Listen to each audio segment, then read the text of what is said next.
G'day legends, I hope you're all fantastic and I hope you've all had a great week. It is time for another installment of Friday Q&A. To everybody who submitted a question for this week's Q&A, thank you so much. I'm going to do my best to get to all of them. As always, if you have a question you would like me to answer on next week's video, simply put it in the comments section below. A reminder that you can support what I do here on the channel by checking the links in the video description. Let's go. Some DIO related questions to get started, always a good way. I have not seen Dreamers Never Die just yet, but I'm certainly looking forward to that, being a massive Ronnie James Dio fan across their entire career. You know, Rainbow, Sabbath, solo albums, Heaven and Hell, Elf, everything else, you know, best singer ever. So I'm looking forward to that. The other question that goes with this is my favorite Dio guitar player. And this is a very, very tricky one. Let's restrict this to my favorite Dio the band guitar player. And, you know, Viv is the first one that comes to mind. Viv to me is like the guy who defined the sound of that band. But Doug Aldrich, kind of hard to go past. And also Rowan Robertson and Lock Up the Wolves. That was the first Dio album that I had. And Rowan's a fantastic guitar player as well. It'd be, out of those three, probably leaning to Viv as like the classic, most obvious choice. Probably Doug number two, because Doug is amazing and I love everything about their playing. And then we'll throw Rowan in for a third choice. Strat style guitars without backplates. What's going on there? What's my thoughts on that? It's probably a little bit cheeky by some manufacturers. I know some would probably justify it by saying people like me are just going to take them off and lose them and misplace them immediately. So what's the point? And they probably dress it up as being environmentally friendly, even though they're making instruments out of wood. But, you know, we'll put that one to one side. I think if I was a manufacturer and I was speccing out a Strat style guitar, I would probably insist that the backplate is included, just because some people like to cover that up. And then if you don't want it, you can take it off rather than want it and not have it. So yeah, I actually wouldn't mind either way because I personally never use it, like I said. But let me know your thoughts in the comment section below. Is it a good idea or is it just a little bit cheeky? This question comes from PRS Dave 22, wanting to know why I stopped reading out the names of people asking all the questions. Part of it is just sheer laziness for me. You know, I actually just write down all the questions I'm going to answer on a piece of paper so that I can go through them. So rather than have to write down the questions and everybody's name, I actually just kind of write shorthand versions of the questions once I've read them. So that's one reason. And also, you know, the number of times there's some like, you know, Metalhead 69 rocker expletive XXX or something like that. You know, it's not really something I want to include on the video. Those people who get their questions answered, like PRS Dave 22, normally know who they are. So I like seeing the thing from people in the comments saying, hey, you answered my question. How do I stop my hair getting in my face? It just kind of does that. You know, hair has some kind of mass about it and mine just tends to stay where it is unless it's a particularly windy day or I've got a big fan on me when I'm playing a gig. But anyone who's seen me play a gig would have seen plenty of hair in my face. And one thing that's a little bit annoying, I should say super annoying, is, you know, sometimes the hair like gets stuck to the beard, but it's not doing it at the moment. It's not super static. I think maybe it comes down to how I wash my hair, or maybe it's just how my hair is.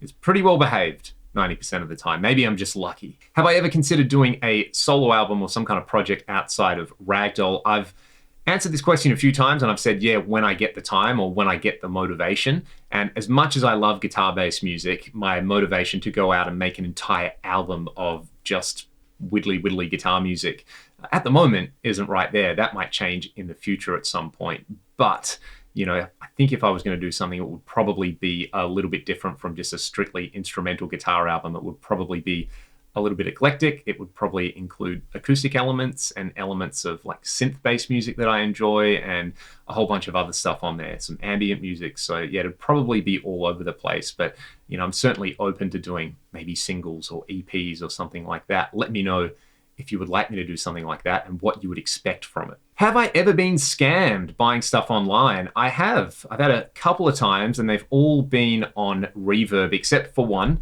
One on eBay, I bought a Boss DD2 from somebody and kind of forgot about it for maybe 6 weeks, and then I messaged them and they said, oh yeah, I'm going to ship it soon. Sorry, I've been away. And then I just never heard from them. And then that like amount of time that had passed where you can put in a claim had gone past. So I was a little bit annoyed about that, but you know, not as annoyed as when I've sold a few things on Reverb and they either just haven't shown up, or you know, you get the tracking thing showing that they've been delivered, but then the person turns around and without consulting you just kind of says, oh, hey, I never got this item. So that's been a little bit frustrating. Luckily, there's never been massive amounts of money involved. And I've bought a few pieces of rack gear online where you know, the seller has deleted their account or something like that. But in those cases, I have been able to get my money back. So feel free to share your horror stories in the comment section below. Am I a fan of the original Transformers soundtrack and the music of Vince DiCola? I am. We had a playlist when we were on tour, which was just a Vince DiCola kind of like motivation, amp up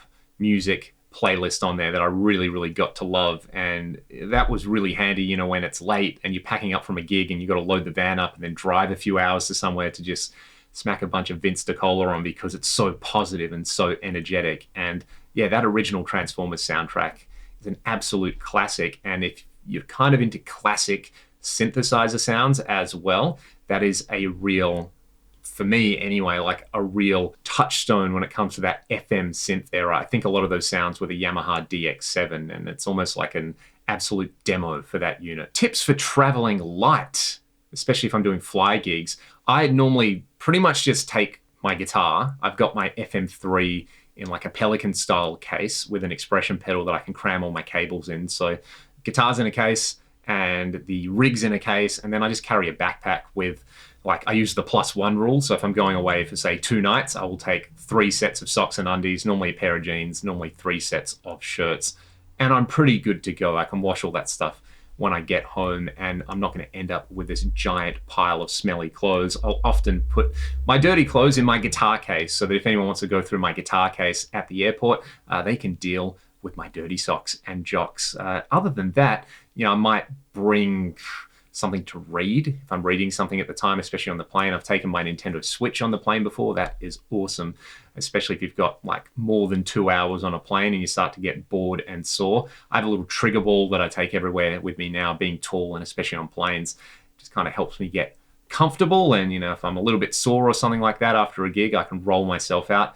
But otherwise, you know, toothbrush, toothpaste, you can keep a spare in your guitar case, keep some spare cash, you know, small amount in your guitar case. That was a good tip that I picked up at some point. So, you know, if you lose your credit card or something like that, you're not going to be totally stuck. But again, let me know your little travel tips for when you've got a short trip. How do you travel light? The worst guitar-related injury that I have ever experienced, either as a direct result of playing guitar or something, you know, outside of playing music that has affected my ability to play music. In the latter case, I've been really lucky that I've never had any serious injuries to my hands. The closest, and you know, it was like a minor kind of thing, but it was pretty annoying, was putting on my shoes the day before we did a US tour. I think this was in 2014, and I slipped and I like really, really badly bruised my middle finger. Was it my middle finger? No, it was my pointer finger on my left hand. So I basically just did the first gig not using my first finger, which was really, really weird. And I'd only really use it for solos.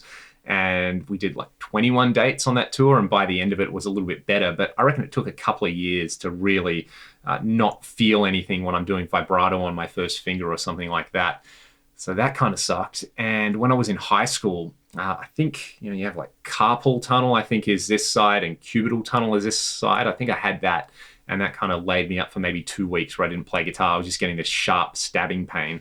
And that probably came from really hunching over the guitar and practicing for hours and hours. And that's one reason that if you see me in my videos, I rest my guitar on my left leg so I can kind of sit up a little bit straighter, have my shoulders even, and hopefully avoid injuries like that. Last one for today. How often do I gig without in-ears, and what do I do for monitoring with the Fractal rig in that situation? Probably like every 10th gig or something like that, there'll be a situation where I either, you know, forget the in-ears or it's not worth taking them. A lot of the time I will just roll with the venue wedge. I used to gig my Axe-Fx Ultra like that before we used in-ears, so that was great. Otherwise, I'm using the Red Sound MF10 at the moment, and they're great because you can take one. They're super compact if you want your own monitor, or if you want to do stereo, you can take 2. And having stereo as your own personal monitor, that is pretty awesome. And that really, really is indulgent and kind of helps me play well. Stereo pitch detune and some delays. I can send a mono signal to front of house if they only need mono, and that is pretty deluxe. That's every bit as good as in-ears when it comes to having that stereo spread. That is it for this week. If you've got questions for next week, put them in the comments section below. I hope you have a fantastic Halloween wherever you're celebrating that in the world, and I will see you next week. Take it easy, be good to one another. See you next time.